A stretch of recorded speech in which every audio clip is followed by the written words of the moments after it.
There he is. He's Russell Henley, and coming to us from the Grant Thornton Invitational. Russell, appreciate you, man. How are you doing? Thanks for joining us. Thanks for having me. I'm excited to be down here. It's been a few years since I played, and I just love it. I love coming down to Naples. It's a cool spot. The course is really fun, so I'm excited to be a participant. Now, you and I live in Georgia and Columbus. It's kind of chilly up here. I see you in a sweater down there in Naples. Is the weather a little on the cooler side, surprisingly? Yeah, today I think the high was 70. So just got done with the Pro-Am today, and I think the rest of the week's going to warm up a little bit. But it's perfect weather. I mean, you can wear a pullover or not. Fantastic. Listen, you play lots of team golf at the University of Georgia, and I'm going to get there shortly. But before we do that, you're playing alongside Mel Reed. She's a bit of a firecracker. I'm sure you're looking forward to the week down there, huh? Yeah, I met her last night for the first time. She was very nice. I've heard she hits the ball a long way. I'm excited to see her play. It's cool. I mean, the other two LPGA Tour players I play with are Annika and Morgan Pressel a few years back, and so I'm excited to play with her. Tremendous. Okay, Russ, I've been fortunate to know you for a while.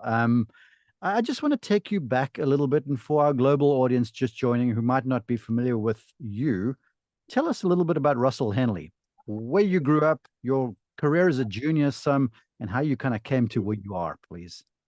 Yeah, so I grew up in Macon, Georgia. I grew up playing all sports. Golf was one of the last ones I kind of got serious about. I started when I was 7 or 8, but didn't start playing tournaments till I was 11 or 12. And, you know, I loved all sports. I played a little ice hockey actually when I was 10, 11. Kind of funny. I was a big Mighty Ducks movie fan when I was little.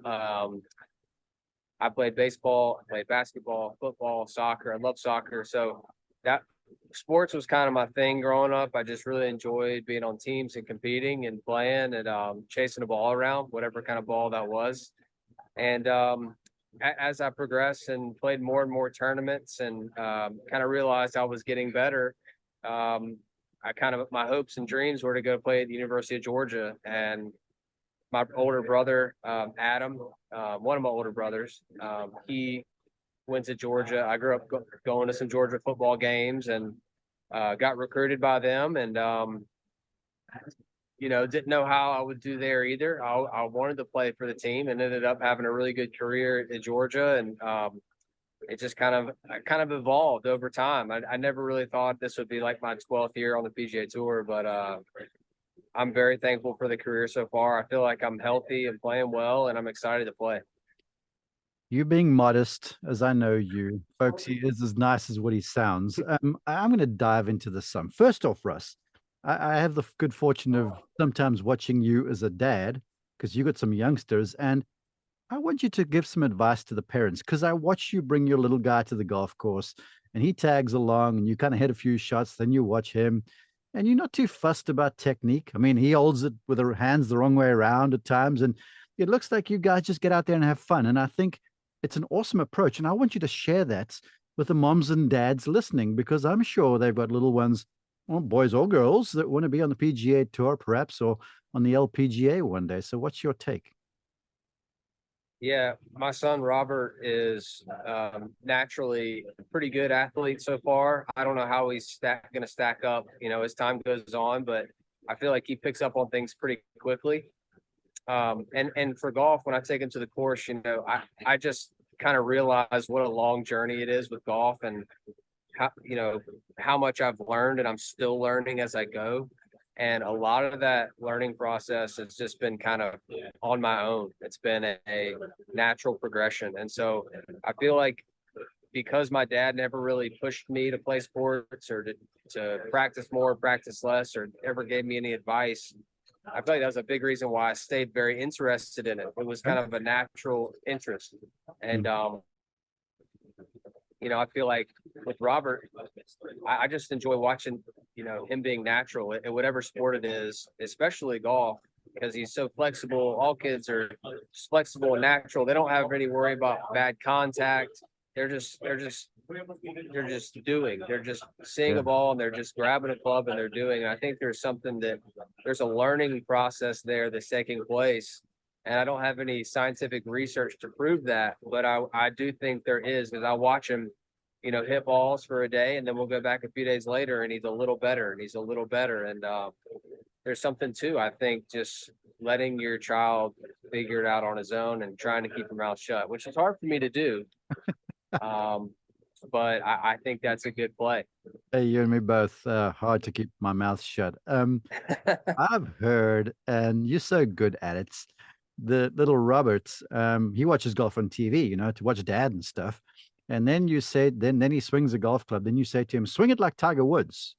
And then he does a little differently. Tell me about that, please. Yeah, so he was left-handed at first. I don't know how he got into being a left-handed golfer, but that's just how he gripped it. And I kind of made up my mind a few years ago that I was not going to raise him being a left-handed golfer because I'm assuming it's a headache to get left-handed clubs.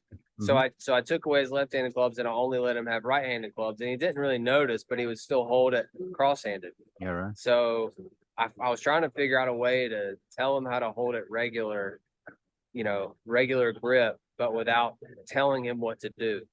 And so we always talk about Tiger whenever we see him on TV. We talk about him, and I say, "Who is that? Who is that right there?" And he'll say, "That's Tiger Woods. He's the greatest golfer of all time." And finally one day I said, "Do you know who grips it like this?" And he said, "No." And I said, "Tiger Woods." And his eyes lit up. Mm-hmm. So he'd be hitting balls, and every once in a while I'd say, "Hey, grip it like Tiger this time." And he would change his grip and hit a few, and then eventually over time, cross-handed went away. So I guess my little trick worked. Man, you should come and advise parents, including myself, as to how to parent kids. That's such a cool story, and it sort of gets me to the whole thing of how people learn by seeing. And you spoke of your career, came up as a basketball player in high school, then go to Georgia, and on your team, the guys like Harris English, Wilson Swarford, Keith Mitchell. I mean, you guys had guns over there. And in your senior year, you were the national player. Oh, you won the Haskins Award for the most outstanding player.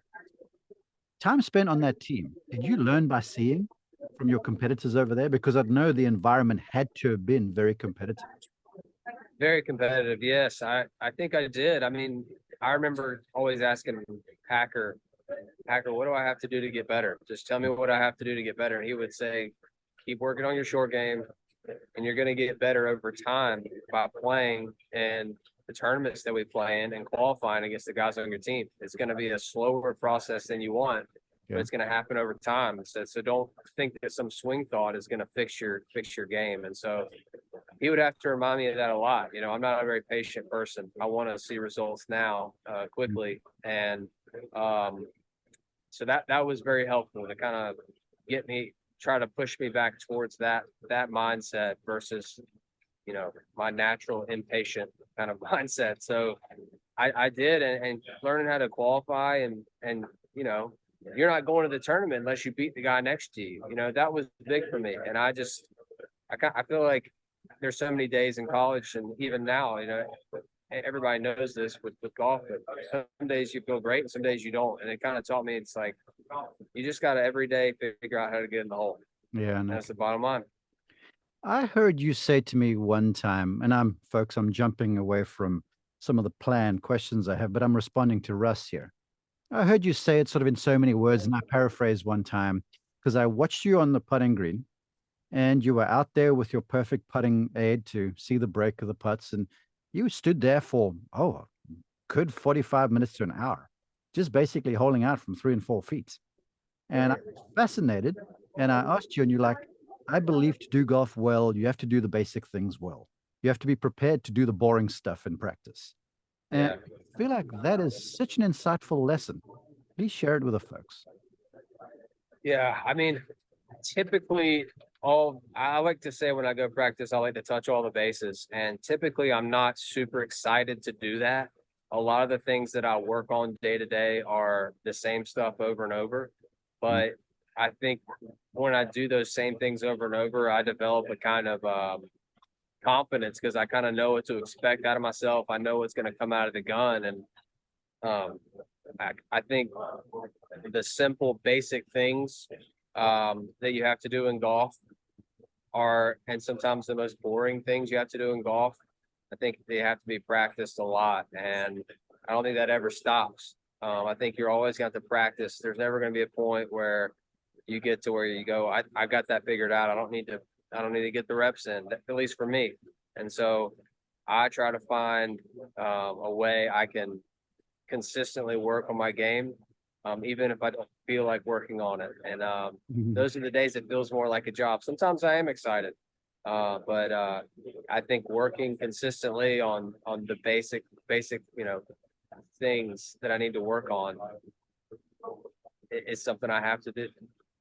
Well, I feel like everybody has to do it. And I'm now going to backtrack a little bit because you're obviously the leading player in the year in your senior year of college.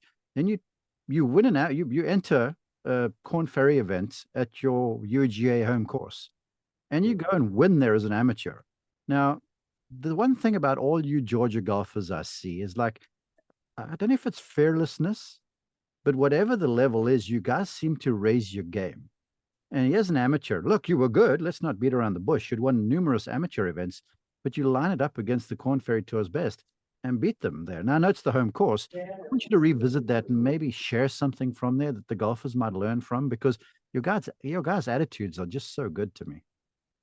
Yeah, I think we all grew up playing together and we kind of feed off each other, I would say. You know, we see somebody have success and we want to go do that. We think we can do it as well. And I think for me, getting in the correct mindset, especially that week, being a pro tournament when I was in college and being tied for the league going to the last day, I just remember having to kind of look myself in the mirror before the round and convince myself that I was going to go do it. I was going to go commit to my shots. I was going to go play without fear. I was, not that feelings of fear weren't trying to creep in, but that I was going to go, execute the shot, pick a shot and execute it. And I was going to do it, try to do it with confidence and not kind of shy away from the moment, kind of face it, embrace the moment, embrace the nerves and go do it. And I think a mindset, on top of the preparation you do is extremely important. And just the posture you kind of go out to the course with, especially under pressure, I think is extremely important. And I've done that. I've done a bad job of that a handful of times as well. So that's the biggest thing I remember is getting myself mentally ready to go compete that day.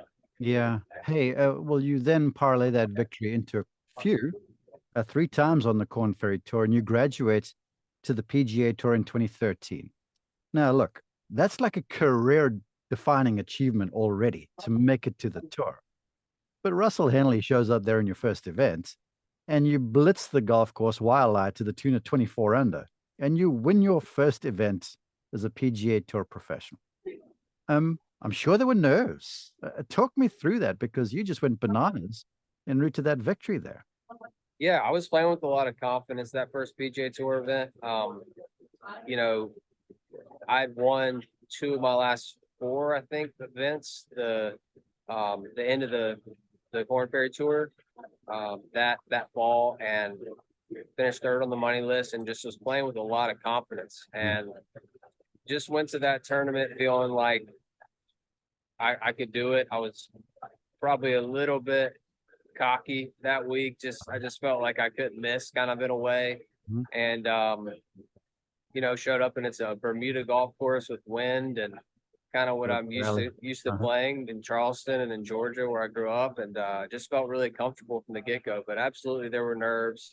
There were nerves the last day when I was walking to the first tee, and especially nerves on the back 9. But again, I was playing with confidence and I was excited to be there, and I felt like I wasn't gonna, shy away from the moment. And it worked out for me then. I had a tournament just like that a couple of years ago where I kind of felt the same way, and I ended up losing to Hideki in a playoff. So that's golf. But I do feel like I just got to consistently keep bringing that good mindset. You've won 4 times on the tour. You had 3 more victories, one in a playoff down at the Honda Classic. One of the playoff members was Rory McIlroy. and you win in Houston, and you win recently last year, 2022, down in Mexico. But as I look through the numbers here, Russell Henley is not afraid of going low. 24 under to win the Sony, 20 under to win in Houston, 23 to win in Mexico. Now, here's what I want to ask you, because look, you're accurate. I know that, but you're not a bomber of the golf ball by any stretch. So here's the advice I want you to share with all of the viewers and listeners. Yeah, you medium length player, you can get it out there if you need, but you can go really low. What is the key? What is the mindset? What does Russell Henley do for this? Yeah, that's a good question. Yeah, I think the biggest thing I've tried to do over the last 4 or 5 years is get really, really good at what I do well. So I feel like I'm a good wedge player. I feel like I'm good in the wind. I feel like I'm a good iron player, and I feel like I can have good control of the ball. So what I try to do in those situations would be make pars on the holes that are difficult and kind of strategically miss the ball on the correct side of the hole. Okay. Avoid those big numbers, and then attack when I do have those short irons in my hand. So I've tried to just work on the things that I'm really good at, make sure those are sharp, and then have a course management strategy that allows me to attack when it's ready, when I can, and when there's no need to attack, to just somehow find a way to make a par and get out of there. So when I do that really well, I think you're looking at some tournaments there that add up to winning and some really low scores. And I think just ball control is so important in golf. You know, the hitting it a long way is great, but there's a lot of courses we play where you can hit it a long way, but if you're in the rough, you just can't control the ball going into the green. And so yeah, hitting fairways is very important as well. Hey, a fellow UGA golfer in Brendan Todd was on the show, and he made a statement that resonated with me, right? And it goes, distance is a luxury, accuracy wins. Now, Russell Henley, right now, you are leading the PGA Tour in driving accuracy. You had 3 or 4 fairways. You're thoroughly reliable to me. Share with the fans the key to driving the ball in the fairway more often, because I think too many golfers are wrapped up in trying to pound the cover off. Yeah. So I work with Troy Denton on my golf swing, and I've been working with him since about May. But I've been a straight hitter for a while. So Troy has helped me kind of understand what I do wrong when I hit 4 shots. Typically, I'm falling back to my right. It allows the hands to get a little more active, and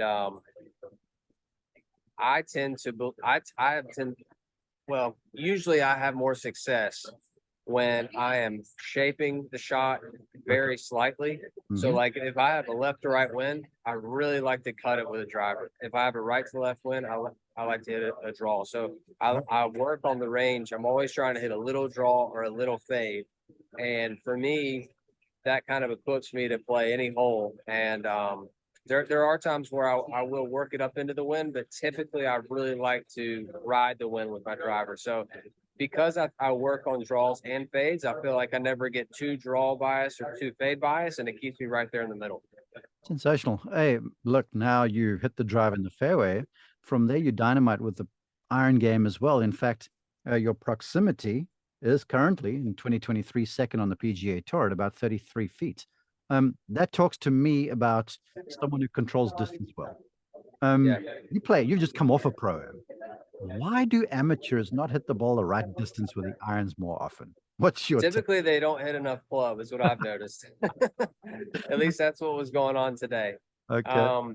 But I would say it's a lot of it is poor fundamentals, but typically and you know this as well, Mark, you know, the path some guys swing it on is so far left or so far right, then it's just you have to do something crazy with your hands to match the face up to make it go where you want.